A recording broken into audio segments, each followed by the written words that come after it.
Boom, boom. We're going live. Oh, we got lots of people in here already. Look at everybody. What's up? Got Thomas, Brian, Jake, Big Fight. Make sure they can hear you. Can you guys hear me? Mel's already.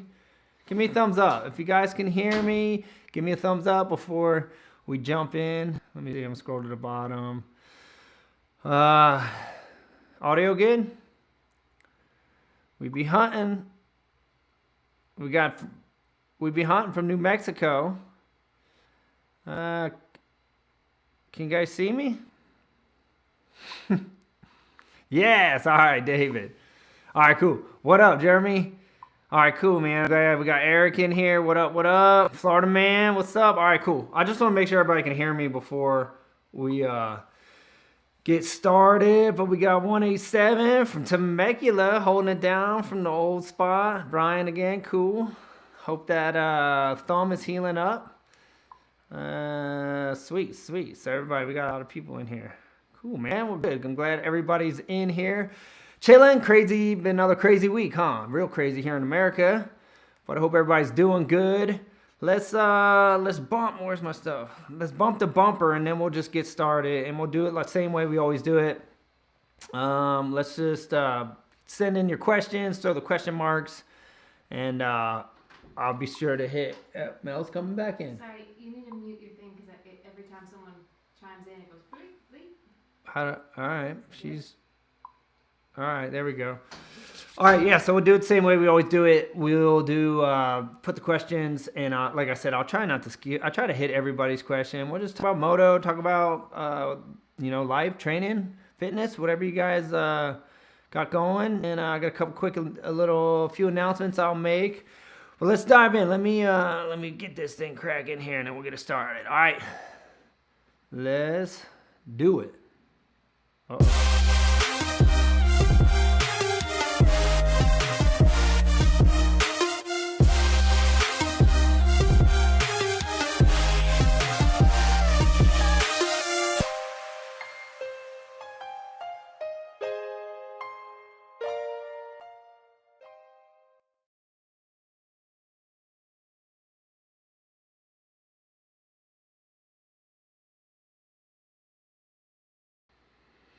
All right, what's up, guys? I am Ronnie Faisst, and thanks for hanging out on another Monday night here on Moto Nights, Moto Mondays, Monday Night Motos. All right, nothing's working.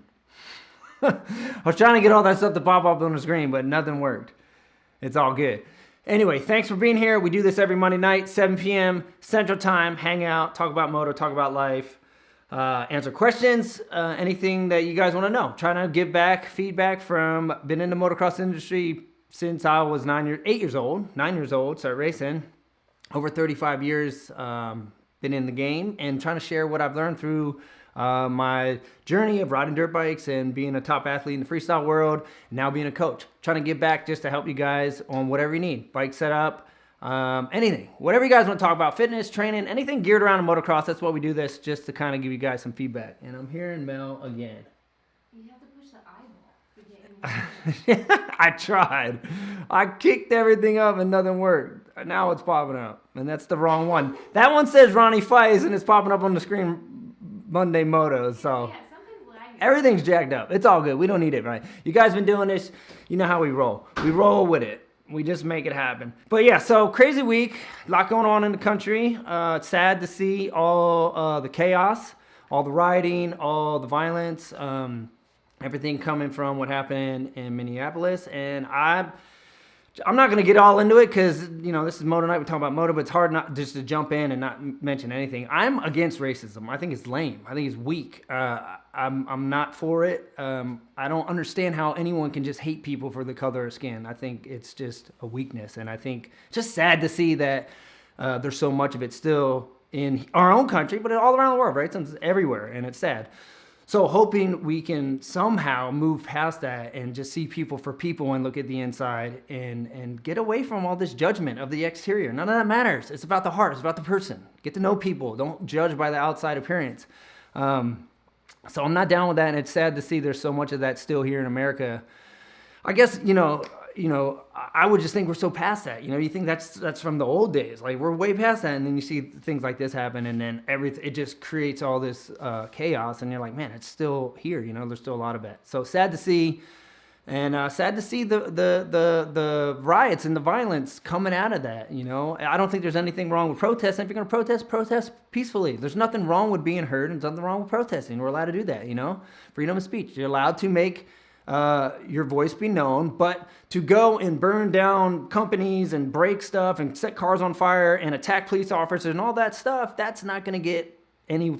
That's not going to do anything. It's just fighting evil with evil, and it's not doing anything to solve the problem. It's making things worse. So I don't agree with that. I think that's, when I see that, I'm just saddened to be like, man, that's the wrong response to just go and try to retaliate with evil, you know? I always, there's that quote that Martin Luther King Jr., it's famous. I'm trying to think of it off the top of my head, but I might mess it up. It's something similar. You can't, you know, conquer evil with evil, you know? In order to conquer darkness, you got to bring in the light, and only love can do that. It's something like that. I don't know it off the top of my head, but I've seen it on Dr. King Jr. Day, and he knew it. You know, you can't fight evil with evil. You know, you can't. Darkness can't be pushed out with darkness. It needs to be pushed out with light and with love, and that's where I think we need to go. We need to just like get past all the hate and all the violence. It's not helping, you know, talk about it. It's one thing I liked about our Kansas City mayor is they were doing the same thing here, you know. They were protesting. Our mayor went down there, got right in the middle, and started listening to the people and hearing what they needed. You know, what do they want to say? What do they want to say? What's their questions? And he started responding to them. That's the way you get things done, you know. Talk to it. Like, let's talk about it. Let's figure out how to make things better, not just burning down cars. So I think that's wrong, and I think it saddens me that people just turn against the cops too, because not every cop is bad. Yes, there's bad people who make bad decisions, but that doesn't make every cop bad. And for everyone just to hate the cops now is not the right response either, because that's not the case. There's good cops, just like there's good white people, there's good black people. Not every black person's a criminal. That's not the case either, you know. But people start, you know, hating cops or hating black people or hating this, because there's people in those groups that have made bad choices. It's the individual. It's not your profession that makes you bad. It's your heart. You know, it's the intents of the heart where people go wrong. It's the evil that's within them that's causing these things, not their job title or their skin color. So I just think that's sad for cops, because cops, people, you know, you have one bad cop or, you know, a few bad. It's not like there's one. There's multiple, you know, obviously these cops have gotten in trouble for doing multiple things multiple times, but that doesn't make them all bad. And then everyone attacks them, but they forget about all the good they do. Like, I'm grateful for the police officers that are, taking the drug dealers off the street, taking the child molesters off the street, doing all the good, protecting and serving, doing what they're there for, you know? And don't forget about that, because they do a lot of good. And maybe I just have a greater heart for police officers because I grew up in a family of cops. But at the end of the day, I know there's good cops. My dad's a cop, my uncle's a cop, my cousin's a cop. And I got black people in my family too. My cousin's state trooper is married to a black woman. And then, like, who cares? Who cares? People are people. We are created in the image of God, and I'm glad he made us all different. How boring would it be if everywhere in the world were white Americans that spoke English and ate cheeseburgers and hamburgers? Sweet. So when you go over here and what? It's all the same. How boring. No, I'm glad that when I go over to Asia, there's Asian people with Asian food and Asian culture. And I can go over to Australia and there's people, well, they speak English over there, but still, they still sound different. They eat different foods. I enjoy the variety, and I'm glad God made it that way. It's fun to see people from different cultures and learn their culture and try their food and do things different. How boring would it be if we're exactly the same? So anyway, big ramble, big intro, but hard not to talk about what's going on in the world, because it's just real and we're all living in it. But that's my 2 cents, and let's get rid of the hate and the violence, and let's walk in love and peace and love people for people. That's it. Look at their heart, not at the outward appearance. All right, let's talk about moto. Sorry, I don't want to just get off on that one, because you could go all night on that. All right, I'm going to scroll up to the top and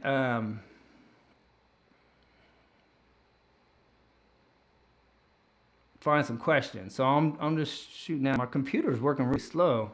It's not even letting me scroll. All right, couple quick announcements before we jump in. So anyway, I just got sidetracked because there's so much craziness all over the internet. Everywhere you look, the news, everything. We, let's see, just touch on the moto schools real quick. June school here is sold out. So that is June 20th. That one's completely sold out. July 25th is the next school here in the Midwest, and there's only one spot left. So if you're here in the Midwest or in the surrounding states, if you're thinking about maybe coming to our RFMX school and you want to do it soon, jump on that last spot because there's only one left. That one's probably going to go really quick. And another announcement is we're going to Cali, and we're going to add a California date. And I believe, we got it here. Let me see. Not working again. All right. Hey, it is, what is the date? It's the week after the June class, so it's June 27th. So June 20th, we're going to be here in Kansas City. June 27th, we're going to be out in California doing a class there. But I'm only going to take 4 people to that class just because I don't have the whole track to myself. So I'm going to start with 4. If it goes well, the next time I'm in Cali, I'm going to add a 5th student. But for the first one, I'm just going to do 4. So only 4 spots available for that one. So if you're in California, got a lot of peeps out there, been out there for 20 years, and you want to come check out a class, go to the website. Let me see if I can get the website up here for you guys. No, nothing is working. All right, system's down. Ronnie Faisst, MX.com if you want more info on the July class here in the Midwest or the California class on June 27th. Sweet. All right, that's all my announcements. All right, here we go.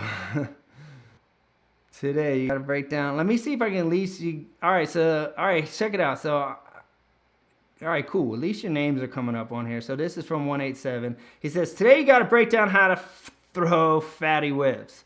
So, hey, whips take time, but you got to learn how to carve the lip. At the end of the day, whips are like flips. Like the more you commit on the flip is the lip. And you got to flip the lip. Otherwise, you get upside down. There ain't much room to work with. But on the whip, you can start off small and work your way into it. But the more you commit on the lip, the more you carve and lay down on the lip. Watch the best guys do it. They're already carving the lip and committed off the lip. So by the time they leave the ramp or the jump, it's already here. You come off straight and then try to kick it. It's way harder. So you got to learn how to carve the lip, learn how to commit on a lip, and it takes time. Whips are one of my favorite tricks, and I think they show the most style of all tricks. Like, it's kind of cool. It's probably the oldest trick in the book, but one of the coolest tricks in the book because everyone's whips like different. It's like their own. Everyone has their own little flavor to it. So I love whips, but definitely gonna start doing some videos on some how-to stuff.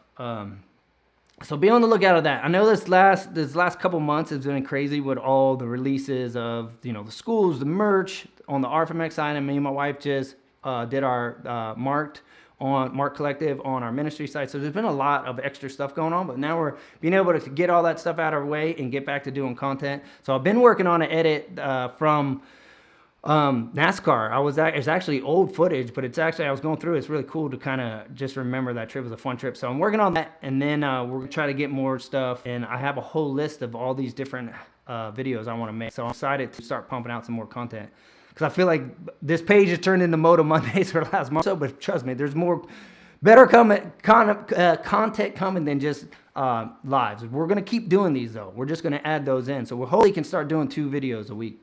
Okay. All right, let me get this one off. All right, so we got Jeremy here. So it's how's the Husky been running? My Husky runs mint. I got no complaints against Husky. Never had any issues with my Huskies. They're one of the best bikes I ever had. Super easy to ride. Best brakes on any motorcycle ever. They got Brembos on them. But my Huskies rip. So big shout out to Husky because they make a good bike. All right, I'm seeing question marks. Sometimes I just throw your guys' question up and then read it once it gets up. I'll just look for the question marks. Yeah. Okay, so this one, oh, what happened? The computer's tripping today. Colton. All right, dude, every time it comes up on the screen, it leaves. It says, hey, man, I got a few buddies are picking up an 8-foot MX ramp. How many feet should I make the landing and how high should I make it? I think I have a video on my page that talks about, I think it's called Freestyle Moto Setup or Ramp Setup, and I talk about a lot of these things. But to answer your question, how many feet should I make the landing? Now, I believe make your landing like 12 to 14 foot tall. If you have the dirt, let me just say that. It takes a lot of dirt to build a really safe a really safe freestyle landing. And I get it. Not everybody has the dirt to do that because it does take a lot. So work with the best you can. But if you do have the dirt and you want to do it right, 12 to 14 foot high, put like at least, I like to say 10-foot deck because that gives you a bike and a half of room. But if you can't do a 10-foot deck, at least do a bike length. Like give yourself a 6-foot deck minimum. And then 16 foot wide. So 16 foot wide. And then the down run, I believe, is 30 feet. And then I always say build it on, all right, so let's say, so if that's a 45, I go a hair up to 40. Don't make it too steep because it's easy to over jump, but you don't want it too flat because then it just beats yourself up. So if that's a 45, I don't know the exact angle, kick it up a little bit steeper than a 45 and it's sweet. Like, and then it's like you can jump it for an hour and it feels smooth. It doesn't beat up your body because it's too flat. And if you go too steep with it, then you'll have a hard time. It'll be easier to over jump it. And a lot of the times you'll land down in that little pocket and it'll just hurt your back.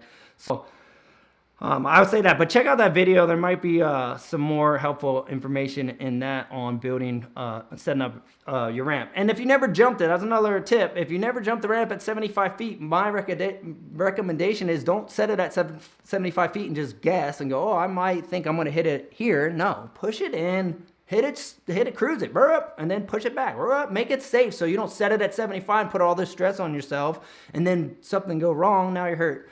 And now you're out, and then you're going to be scared and nervous, even worse when you come back to it after coming off an injury. So be smart. Start it small if you have to. There's no reason to have a gap that's stressing you out. All right, so this is James. James Hunter, what's your greatest Lust memory you share with him? All right, so Lust, that's too funny. As soon as I was reading, I was thinking about, I think one of the funniest things I remember, Les is just a funny dude. I don't know if anyone's ever hung out with him. He's just a clown. But we trained together. So basically, once we became friends, we clicked real early in our relationship. It's like I knew all the militia guys for years, and then I met Les, and it was almost like I felt like I'd known him just as long as everybody else. We just hit it off. But we trained together at the gym after we got done riding. So we session in the morning, go have lunch, and then go hit the gym together. And he was just funny. And he had this thing where he used to go, get big. He'd be doing his sets in the gym and he'd look in the mirror and just get big. He'd do that all the time. And I just picture him doing that all the time. And he used to make fun of all the yoke dudes. Because everybody's been in the gym. There's always those dudes who walk around just like they can't put the dumbbells down. They're just yoked and they stare at themselves and they walk kind of funny. He would mimic those dudes right in front of him and just clown them. And it was just funny. So I miss that about him. I miss him just being a goofball at the gym. Funny dude. And anyone who knows Lust knows that. Get big. That was his little thing. And he'd do it before, like if we were working on the foam pit and he was about to try something new, he'd loosen up and he'd be like, get big. He'd psych himself up and then try some, I remember he was trying to learn double grab flips for X Games. He was always doing that into the foam pit. So pretty cool memory. Love that dude. And pretty cool that he became a Christian right before he passed away. So psyched that I get to see him again. All right, so how's the Husky Lust memory? So we got Eric. Oh wait, right here. Yeah, so we got Shay, and I might have missed some of the intro. I don't know why it's not posting. Oh, here we go. Shay, is it crazy in America is it crazy as in America where you're from? Yes, it's crazy. I kind of talked about it on the intro, so you probably missed it if you got in late. But yes, right here, right now in America, it's crazy. They're riding all over the place, and most of the big cities. But here in Kansas City, they've been riding as well, and we don't live that far from the city. So yes, things are nuts, and just hoping and praying and believing that this stuff can calm down, and we can move on and move forward in a positive, loving way. We need unity. Divided, what's that saying, right? United we stand, divided we fall. And that's what all this stuff does. It divides us. And that's not, we need unity. We need to stand together in love, not hate. Hate divides. And so I'm not with hate. I'm with love. Walk in love. All right, so this is just a quick little one. We got, sweet name. We got BB37. When you headed back to Cali with Ride the Voice. So I'm flying back I got a class here on the 20th. We are going to Mel's parents' house the very next day. So we drive to Colorado Springs on the 21st, celebrate Father's Day. And then me and Mel's mom and Mel's mom's twin, we celebrate the same birthday. We have June 22nd. So we're going to celebrate my birthday, spend the 23rd there, fly out the 24th, and then be there. It's a short trip because we're already going to be on the road for 4 days, and me and Mel can't be gone for too long because of all the stuff that goes on with the 2 pages. We fall behind. So we're only going to be 4 days in Colorado, 4 days in Cali. But looking forward to it. I mean, I love Cali, love my friends, love riding there, and I get super excited to go back there all the time. So I'm really, really looking forward to it. And now this time I'll be able to go out there and do a class. So pretty cool to be able to do everything. And I think that's how I'm going to do it now. I'm going to make sure every time I do a Cali trip, I'm going to do a class. So it's going to be like a cool way to go back and offer what I'm doing here in the Midwest to all the people in California, you know. That's the motocross industry. Tons of people out there love to ride. Tons of people want to learn. So, hey, there's tons of coaches, but hey, I'm going to come help out too, you know. All right. What's up, Ronnie? We got Lance from... All right, just a lot of... We got Lance just saying, what up, Northern Cali? We are doing good. Shane Murphy, family's good. Let's see. We got Brian here. So, let's see. You know any shops to tune my bike? Man, the only shop that I really know of is Donnell's, and I'm sure you probably know it because I believe it's like the most popular shop out here. It's in, I'm sure you know where it's at. It's like, it's not, it's in Missouri. It's not that far from mine. It was only like 30 minutes, 35.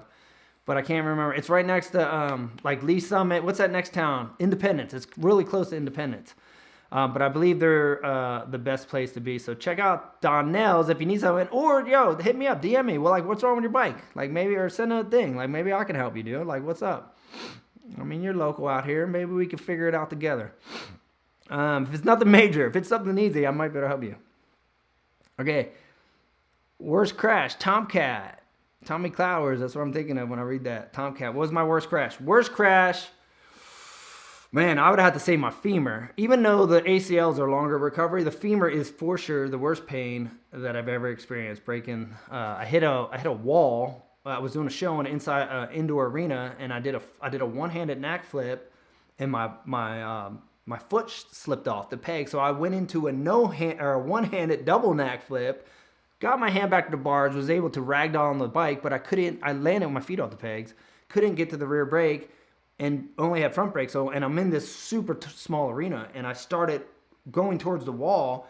And as I went towards the wall, the only brake I had was my front brake. I went into a nose manual and did a full endo over top. It was a hockey wall. Over top the hockey wall, I went into the bleachers, but my leg got slammed the top of the hockey wall and broke my femur. And it was horrible. You know, I was able to get back in 4 months and compete at X Games, but every time I hear about a rider breaking his femur, I'm always like, oh, don't like to think about it. Terrible pain. And just recovery just stinks, period. All crashes, never fun. Oh, what happened? Okay, so worst crash. So C's riding with his boys. All right, here's a good one, or here's one here. So this is Brendan. What was your very first memory of a dirt bike? So very first memory, I mean, I'm sure Big Feist on it. He probably remembers this. So very first memory is the very first day I got to ride it. I had an XR80. I think it was like a 1980. What year was that, Feist? 84? 85? I can't remember. But that it was in 1998. But I think the bike, or no, it was an 86. That's what it was. It was in 88, but it was an 86 XR80. My dad had to teach me how to use the clutch because I grew up, I started riding three-wheelers young, so I had three-wheelers, but when I got on my dirt bike, it was, first thing with a clutch. So I remember putting it in gear and going to take off and did the same thing every other beginner does. And pinned it until I crashed into a tree, went straight into the woods, hit a tree and fell over. So that was my first experience, my first memory of being on a dirt bike was learning how to use the clutch and crashing straight into the woods. But obviously, I didn't care because I got back up and tried it again and figured it out. And I rode that bike, that little XR80, every day, I remember. And then the very next year, my dad got me a CR80. And then that's when I started racing. So pretty funny. I think everyone has those funny early stories of trying to learn how to ride a dirt bike. And that what I did is so common. I see people posting people on Instagram doing the same thing, you know, they and you lean back, and as you lean back, you grab more gas, and it's like you're just done, and you know, until you hit something. All right, so we got Nick M here. So let's see. Oh man, I don't know why it keeps doing that. It's been goofing up a little bit. All right, here it goes. It says when your bike gets kicked sideways in the air, how do you usually bring it back other than gassing it? Also, do you believe in lifting weights can cause arm pump easier? There's some good questions. The whip thing, let me picture it. It just kind of works itself out. I don't know. Like people are like, how'd you get it back? I'm like, I don't know. I just pointed my wheel the way I want. I always feel like you point the wheel. I don't know how the whip comes back all the time, because I've seen people go, yeah, and then it just stick and then they crash. So I'm like, how come theirs didn't come back? Mine always comes back. Man, that's a good question. I'm gonna have to study the whip and figure, because I don't want to leave you hanging. I'm gonna study that and figure out. But it's funny because I remember watching a video on RC explaining the whip, and I was dying because the dude's like one of the best whips in the world, and he kind of like said the same thing. He's like, yeah, just kind of point your wheel, and it just kind of comes back. But it's true though. Like you lean into it, you crank it. Like you do get on the gas, because the gas does help it, but you kind of just point your wheel where you want to go, and it just kind of works itself out. It's probably not very good insight, but I'm going to study myself doing it and see if I can give you a better answer to that, because I'm not going to get an answer. But I'm not 100% sure. Like you can use your leg, you can push the back end down with your leg a little bit, but you know, you can pull on the bars, but let me study it. Let me study that a little bit and get you a better answer. And then, do I believe lifting weights gives arm pump? I lifted weights all through my career, but I obviously was a freestyle guy. And our runs were only 90 seconds. So if you couldn't last 90 seconds, there was something wrong with you. But as a racer, I've heard that. I heard a lot of guys who lift heavy weights pump up more.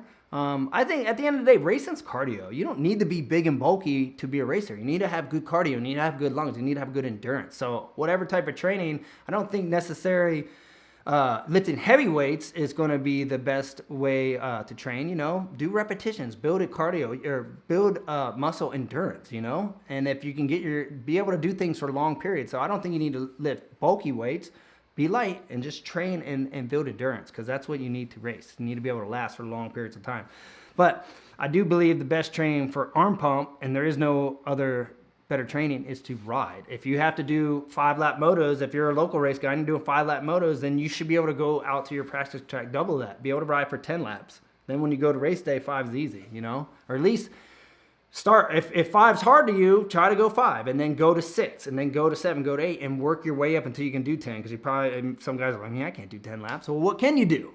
You got to start somewhere. If you got 3 in you, start with 3, and then add a lap. Get 4, then add a lap. Get 5, get out, and then once you're at like, okay, that's my local race, is a 5-lap race, not good. Go to 7 on your practice day. Go to 8, go to 9, and get it. And then once you can get at twice as long as you got to be out there, then cool. Then you can just do those motos and build that stamina. But riding's always the best training for sure, because most of us know, like, you can train during the week and ride a little bit, and then you get on your bike and you're like, man, like, I don't consider myself completely like out of shape, but I'm out of shape to ride a dirt bike. Like, I don't think I'm out of shape in general, but if I get on a dirt bike and try to moto, I'm out of shape. I get tired real quick. So that's what I'm saying. It's because I don't ride enough. If I'm going to be able to last a long time on a bike, I need to be riding laps. I need to be able to do that. And I don't. I get, like, if I'm lucky, one day a weekend, if I'm lucky. And then when I go out there, I do 3 laps and I got to slow down because I'm just winded, arm pump, out of shape. Sad. Oh, V-Dub. So there's my boy V-Dub here doing the super chat. He says, hey, Ronnie and Mel, hope this dono helps support the program. So yes, thank you, V-Dub. V-Dub's a cool supporter. He supports us here. He supports us on our ministry page. He supports Deegan. He's a good dude. He came over from Deegan's page, and he's faithful, dude. I see him here every week, and I always see him commenting. So a little shout out to V-Dub for the love. A lot of you guys, dude, honestly, I recognize a lot of you guys. A lot of you dudes are here every week, so I appreciate that. Like, I noticed there's, you know, same people. So I appreciate everyone coming back. And if you're new here, hey, thanks for being here. This is what we do. We talk about moto, answer questions, try to give back some helpful tips on stuff. So if you got a question on something that you wanted to know, let's throw it up. I'll get it up here on the screen. I got to blow this up, dude. I don't know why it's so small. It says, what's the difference between Hippo and Zippo? What? I don't even know what that is. Hippo is heavy and Zippo is lighter. I don't know, dude. I have no idea. I don't even know what you're talking about.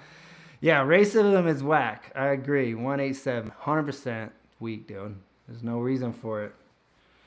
What is your favorite? So this is Jake. What's your favorite track in KC? I don't know why these are so small, dude. I'm trying to get you guys up here. I look kind of little for you guys. My favorite track in KC. There's a couple good ones. Honestly, it's funny because sometimes you go to one track and it's good one week, and then you go there another week and it's not that good. You're like, huh, what happened? Like, it was good last time I was here. This time it's just all dry and slick and no ruts. I like Adrenaline. I like the dirt there. It's like a little bit of everything. I do like that track. But Midwest Extreme's good. Kingsville's good. I mean, I'm not too picky these days. I think I just like get out on my bike. But they're pretty much the 3 only public tracks here. So you got those to pick from. But I don't know. I think I like the dirt the best at Adrenaline. When it's prepped good. Trust me, I've been out there and it's been dusty too. And then you're like, dang, what happened? So we got, that's my homie, Christian. So Christian, it's the homie from AZ, says, when's a good time to start learning whips? I mean, you gotta learn, like, because I know we were just talking today. So Christian's planning on coming out to the California class. So, and he was telling me, he's like, look, I'm kind of a beginner, but I said, that's all good, dude. It don't matter. That's even more of a reason to get coaching. If you're just getting started, it's better to get coaching sooner than later, because then you can fix everything from the beginning and then move on. Like, once you've been doing everything the wrong way for a long time, it's really hard to break some of those habits.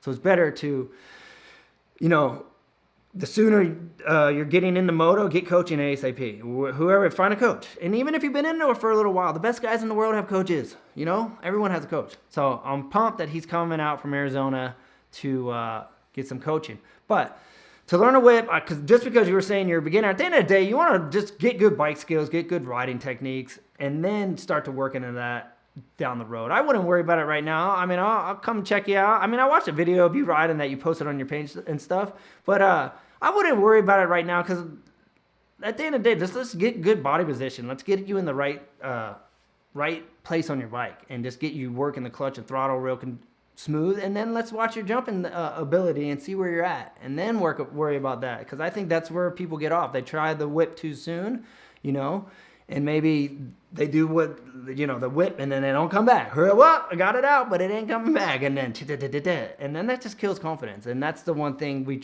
try to eliminate, is losing confidence, and we try to eliminate that by making mistakes and having crashes, because that's what kills our confidence. Make a mistake, crash, get hurt, lose your confidence, setback. Now you have to overcome all this fear, all this worry about what if. You got to get through it, you know. And I've been there. I get it. So if we can get the right technique, do things the right way, build good fundamentals, good basics. I always say the best athletes are the masters of the basics. The dudes who have the basics down are the best guys, you know, solid foundation. So you get the basics down, and work up from that, and get good at jumping first. And then once you're good at jumping, then learn how to start whipping the bike around. But make sure you can time the jumps good and be smooth and know how to just jump, you know, without looping out or getting all bucked, and just then, okay, cool. Now we can start trying to work the bike a little bit. But we'll work on all that. But I get it. Whips are so cool. Everybody wants to do them. Trust me. I wanted mine to be bigger too. They're sick. All right. So let me see. So that was Christian. They're protesting in Asbury Park in Jersey. I know my dad's still out in Jersey. He was telling me they're burning down the city, Philly, everywhere. Count my accounts. Let's see. We'll get Tomcat back up here. They said, in the past, did you mentally prepare for events? Yes, 100%. I totally used to, like, you probably could even watch some of the freestyle guys because they still do it today. Taka does it a ton, but I used to visualize all the time. I would just picture myself doing my tricks, lay in bed at night and just picture going through them. And before I would ever do my run, when I was competing at X Games, if I was sitting in the trailer, I would sit there and go through my run. I would know exactly where I'm going on the course, what trick I'm doing over what jump, and I'd have my whole run planned out. And some guys used to, put a trick list on their crossbar pad and they look down, but I didn't do it that way. I would memorize my run. So I used to visualize every part of the track, every jump, every trick, every movement, and I would go through it over and over and over again. And then even before if I was up and there was, two guys, one guy out on the course, one guy on deck, and I'm sitting and staging, I would be sitting there running through that run over. And you still see guys do that. Taka got really good at it. And it works. Like, I know there's been studies on visualization training, and it works. I know there was a study with people throwing foul shots, shooting foul shots. So they did a test where a team shot a bunch of foul shots, and the other team, all they did was picture themselves doing it. They actually didn't do it. And when they compared, then when they actually went out and shot, so I forget how it was, like maybe it was like a week long of training shooting and a week long of training just visualizing shooting. And then when they went out and tested them, the people who didn't even shoot just did it just as good as the people who shot. So this stuff works. It's proven. It does work. All the top athletes use this type of training. And but anyway, I was going to tell you a story about Taka because I lived with him. Taka, if anyone don't know him, Taka, he's from Japan. He's a top freestyle guy. He lived with Twitch when he first moved over here, moved in with me, lived with me for many years before he got his own spot. But he would ride. He'd have his wife live with me too. So he'd have his wife film. And then when he was done, he'd come into the garage and he would study the video. He would sit in the garage after an hour and a half session of doing tricks. And he would sit there and just look at every one of his tricks. Then he'd get back on his bike on the stand and sit there and go. And he'd go through all his tricks again for at least another hour. And then Twitch used to hit me up and be like, yo, does Taka still go through his tricks on his stand? And I'm like, yeah. And he's like, dude kills me. But guess what? That dude won like 3 gold medals, and I think 2 of them were back to back. And I'm giving it credit to doing that because nobody else was doing that. Like, I didn't break it up that serious. I used to just do it at night, think about it a little bit, do it before my run. But he was putting in an hour to hour and a half on the bike, studying for another 30 minutes of the video, and then sitting there going through it for another hour. His training sessions were way longer than any of us because most of us were riding for an hour and a half and then go to lunch, go to the gym, and it was really done, But because he had that extra time of visualizing it, I think that's what gave him the edge. So I think I think for sure, like I even told one of my guys last week that I've been working with, I said, hey, you're racing this weekend, you know the track. This week, every night before you go to bed, run 6-7 laps in your head, perfect laps every night. Start thinking about that track because when you get there, that track's going to be in your mind. You've already been picturing it. You've been riding it all week in your head, Do that stuff. That's what the top guys do. All right. So, favorite memory of X Games. Let me get you up here. So this is Lamb. Am I saying that right? Lamb? Favorite memory of X Games. I'd have to say 360. For sure. I mean, winning medals is cool, but I think the 360, even though I didn't get a medal that year, was just a big moment for me because if anyone knows the story, it was a 3-year journey, 3 crashes, 3 injuries, finally came out in 2008 and did it. And I did it over the big ramp. I crashed 3 times off the 45, did it over the 75, and it was like a legit 360.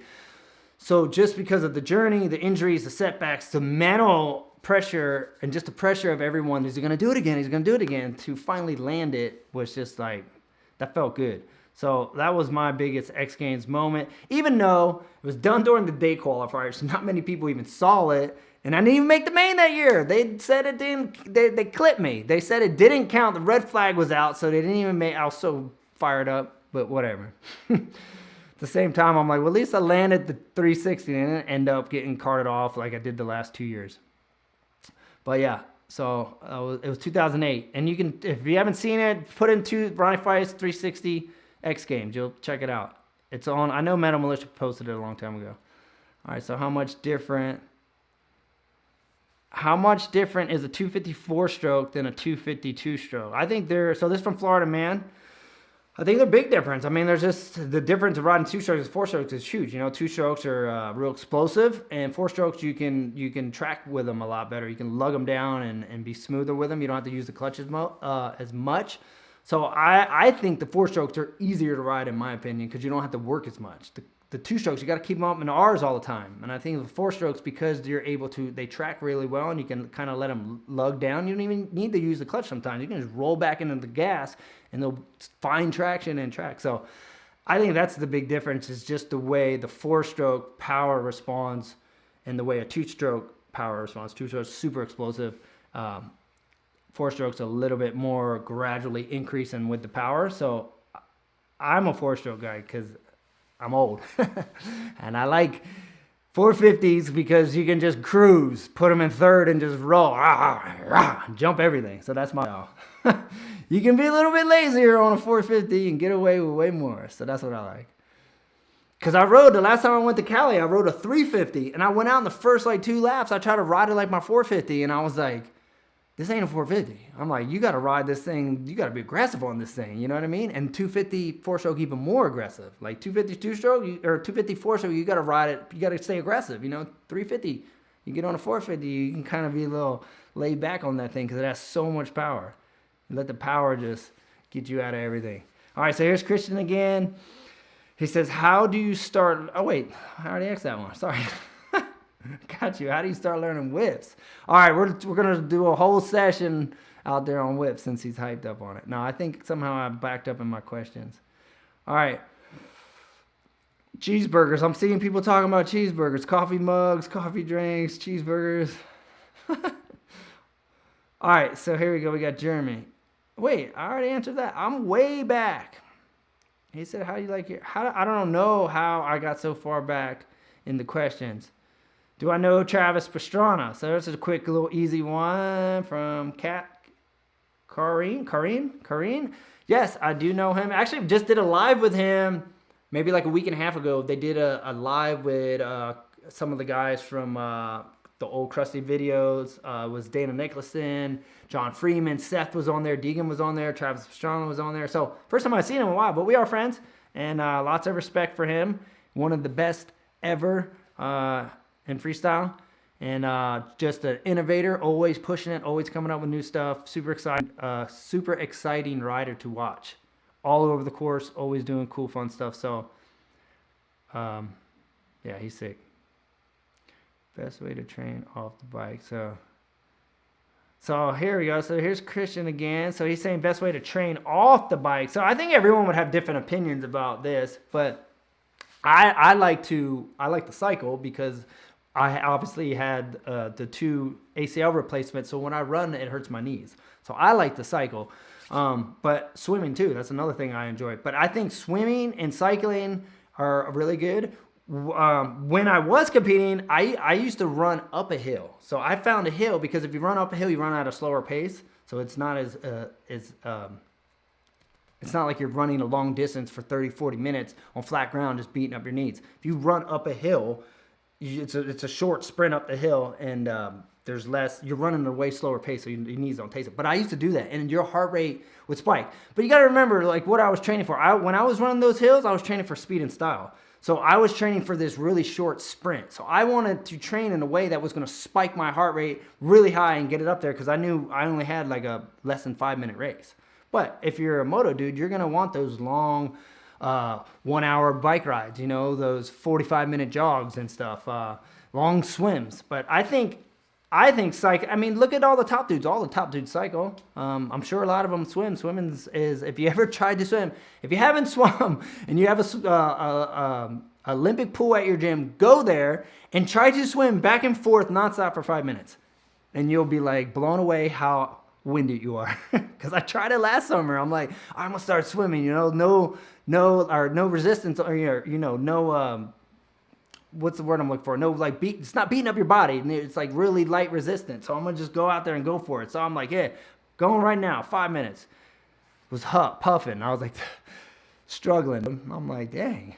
So I think swimming is a great way. But all the top dudes are cyclists, so I would definitely get on a road bike.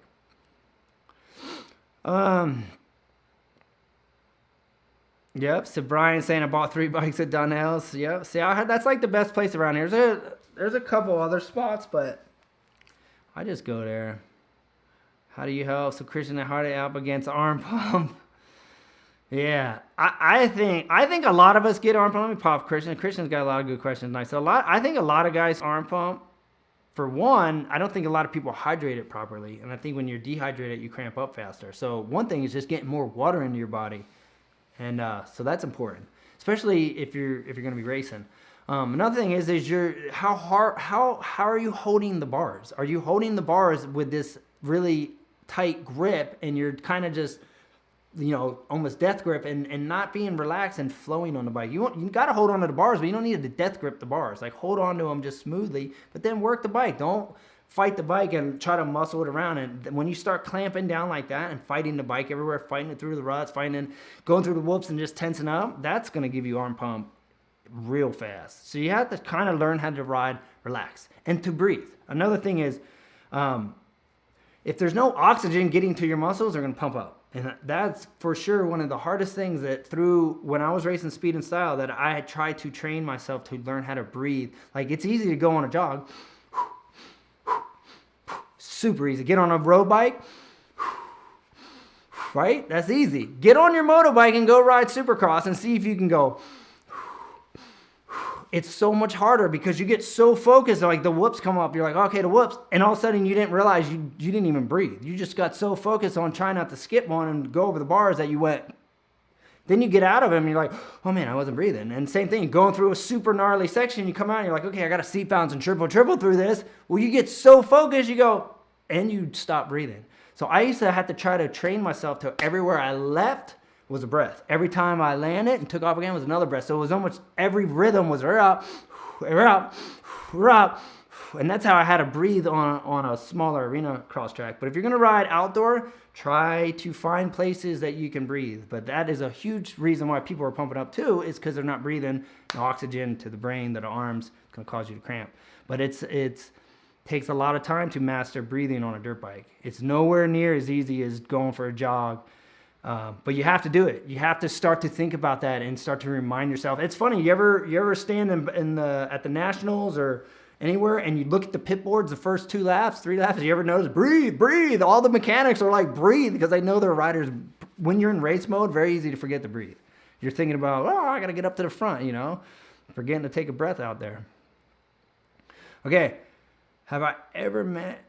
All right, so we got, I don't know. Oh, yeah, I do. Okay, so this Alex. So he's asking if I ever met Johnny Richter or D-Loke. Yeah, so these dudes were old school dudes, been out. They're like Cottonmouth King guys. Yeah, they're from Orange County. I met that dudes. They used to come out all our events. Super cool, super supportive of freestyle moto. And yeah, good group of guys. I do know those dudes. So that was from Alex. Just pin it. Brian said just pin it. Total squid. My dad's clowning on me. All right, so let's see. All right, that's a good one here. I'm seeing some suspension. So this is from AJ and West. Let's see. It says, what recommendations for suspension setting for hitting bigger jumps? Trying to prepare for overshooting and coming up short on bigger jumps and still ride away. Okay. Yeah, so all the freestyle dudes run really stiff stuff because that's what we do. If you're looking to just jump jumps and you want to have a jump bike, then 100% get a stiff setting. So if you have the budget, you could send your stuff out and just say, yo, I want a stiff setting for jumping. If the guy's like, well, what do you mean? What do you mean jumping? You can always just say, hey, give me a supercross setting, because the supercross setting is really close to a freestyle setting. It's super stiff. The supercross stuff is stiff. So if they don't have a freestyle setting or jump setting, just say, give me a supercross setting, and then they'll go off your weight. But you do want a stiff bike. And if you don't have the budget to set out your stuff, because it is expensive, just turn all your clickers in. Just turn the compression all the way in. And then on the rebound, I don't like to go too far in on the rebound, because then your bike gets to where it just wants a pack and it has no life to it. Just So don't go all the way in. I used to keep my rebound around like 10, 12s.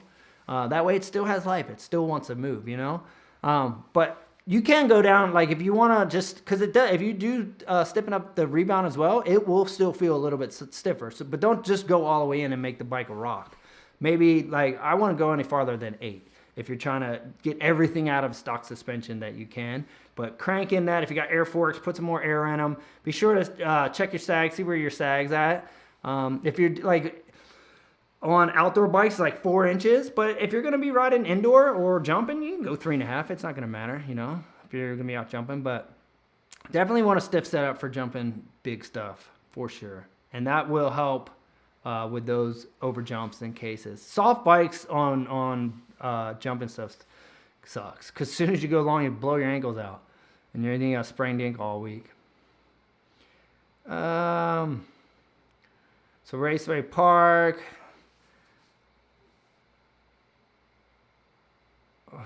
What's Big Fight? Big Fight is on. What's it going on? So I'm just looking for some question mark.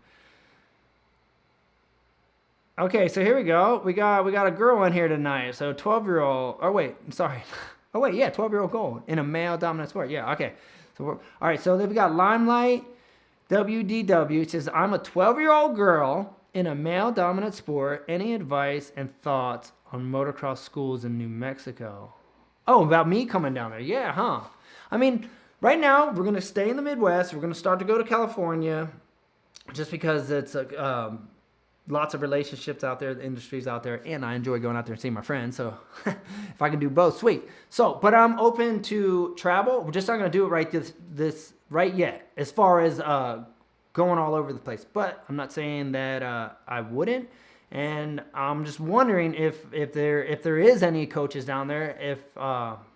If there is, I would say try to get with them. And I know New Mexico is not too far from Texas, and I know there's some coaches in Texas. So you might want to see if you can find someone over there. But yeah, definitely if you can get with somebody that can help with your riding, it's always good to get some coaching. But I'm open to it. Just probably not this year right now, because I'm gonna stick to the one class a month here in the Midwest, semi-private, and then start adding in some Cali dates here and there, and then just see how that goes. And then during the winter months, we got. Make sure she also asked if there's any advice for her being a girl in a male. Oh, okay. So Mel's making sure I don't skip any of your question, but she's saying any advice for being a girl in a male dominant sport. I would say don't let any of them intimidate you because you're a girl and they're a guy. Because you know what? You're a human being, and you get up and you put on your pants the same way they do. You have just as much chance to do whatever you want. Look at Haley Deegan. She's kicking a lot of dudes' butts, you know? And I've seen a lot of girls rip. What's that girl from Canada? Amy? What's her name? She drives a monster truck. I think it's Amy. Is it Amy? I don't want to mess her name up. But she rips too, so just practice. Treat it. You know, don't be intimidated because you're the only girl out there, maybe in your state or wherever you're from. Just practice. That's the key to anything, especially in moto and riding dirt bikes. It's seat time. It's getting out there and learning the right techniques and then doing them day after day, getting smoother, getting faster, building confidence, and then just go out there. If you're competing and racing, just keep trying to do better. And that's it, man. That's it. It's all about just progressing. You know, set goals. Get these goals. Have goals here. Have goals here, and have goals here. So you have the big picture goal where I want to go. You have the in between goal, and you have the right now goal. So I like the right now goals because you don't want to just have the big goal that's so far to hit. You feel like you just miss it all the time, and you're like, am I ever going to get there? Have those ones that you can work at. You know, over the next week, over the next month, over the next 3 months, and then you start hitting those goals and getting in. You can see yourself gaining momentum, see yourself, and then get to the next goal, and then get to the next goal. But keep setting goals. Have a vision. Have a plan. Have like, this is where I want to go. This is what I want to do, and this is how I'm going to get there. And write it down and look at it. I'm king of writing every single thing down that I need to do and want to do and how I'm going to do it. And done that my whole life, forever. I don't know where I got that from, but I picked that up a long time ago. I wonder if I learned that to Deegan, because he used to always do it. Me and Deegan lived together. But I don't know where I learned that. But I write things down. I look at it. So write your goals down. Look at them. And then here's my plan. How am I going to get to this one?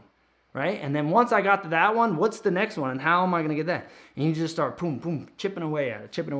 And in my opinion, when you have those type of goals, like when you're really serious about those goals, that means every single day you need to be doing something that's moving you towards that goal. If it's just like, I'm going to do it once a week, once a month, then to me, I'm like, you must not really want it. Because when you want it, you go after it every day. You don't let a day pass without making some type of move or effort towards that goal. That's when you want it. That's when it's like, I'm getting it no matter what. I'm going for it. I'm working at it every single day until I get there.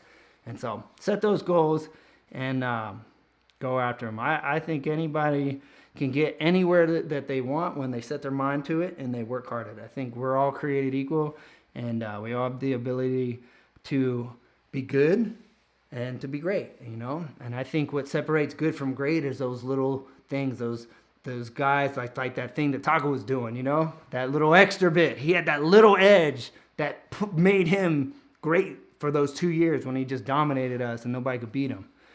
It's those little things. Go the extra distance. Do what the other people ain't doing. Find out, like, who are you competing against? How are they training? And find out ways to train harder and beat them. But don't be intimidated just because you're a girl. You got skills too. All right, it's this Christian again. I'm sweating tonight. Dude, it's hot up in here. All right, we only got a couple more minutes too. It says, do you want to get tats before you did you want to get tats before you got into moto, or did it come while you were in the moto culture? If you have any space left, are you going to get any more? All right, that's funny. So I actually had tattoos before. Well, I was always in moto, so I can't say before I was in the moto world. I started getting tattooed when I was 14, and my first tattoo was inspired by my karate instructor. So he had a dragon tattooed on his foot that wrapped up around his ankle. So I was inspired by that. So I got a dragon as well. So all my original tattoos were martial art tattoos. The dragons, the style of my karate, Goju-Ryu Karate Do, Japanese writing on my leg, another dragon up my leg. So all my original tattoos came from being a martial artist. But I didn't start getting heavily tattooed until I moved to California and I became friends with Metz. Mike Metzger, he was a tattoo artist, freestyle guy. And he worked at a tattoo shop. So he introduced me to the owner. That's when I started getting filled up. So I got heavily into it when I got into the moto world due to Metzger was my friend. He started tattooing this arm and then introduced me to the owner of the shop, started tattooing my other arm. And then the owner's like, hey, come in anytime you want. Just run a sticker on my bike.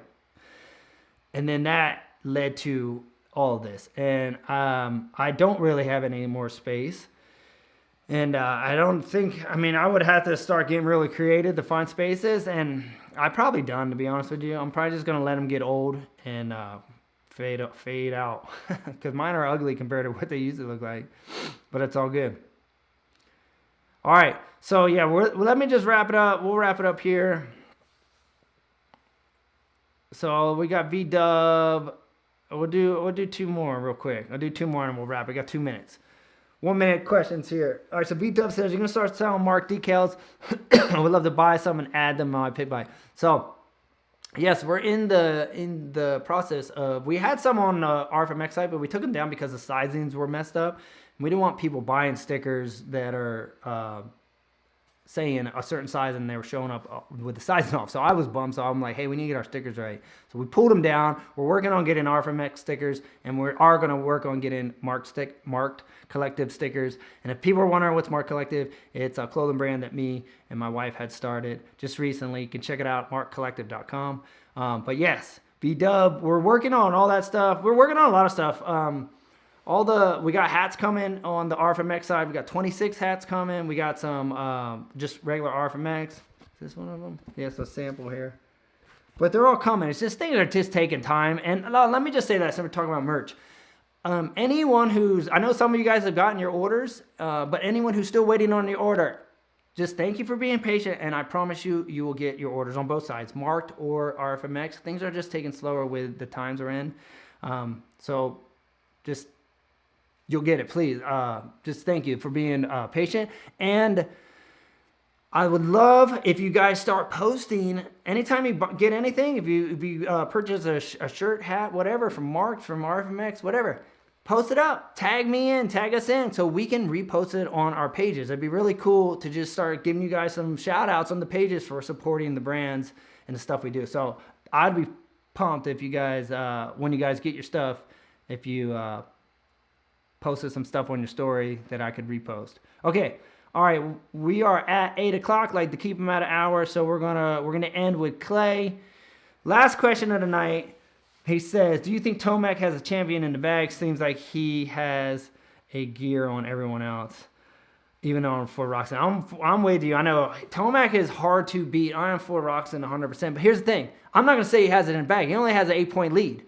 Anything can happen in Supercross. We know that. If one bad race, one DNF, its whole thing could change. So, I don't want to see anybody get hurt, but I want to see Roxon win. I just love the story and the comeback story. So, and if I just like him, his style better than he's so smooth and calculated. He's just my favorite. He's sick. So I'm hoping he wins, but Eli Tomac is a beast and he's hard to beat. So it's not going to come easy, but I don't think it's impossible and I don't think it's over yet. So we'll end it with that.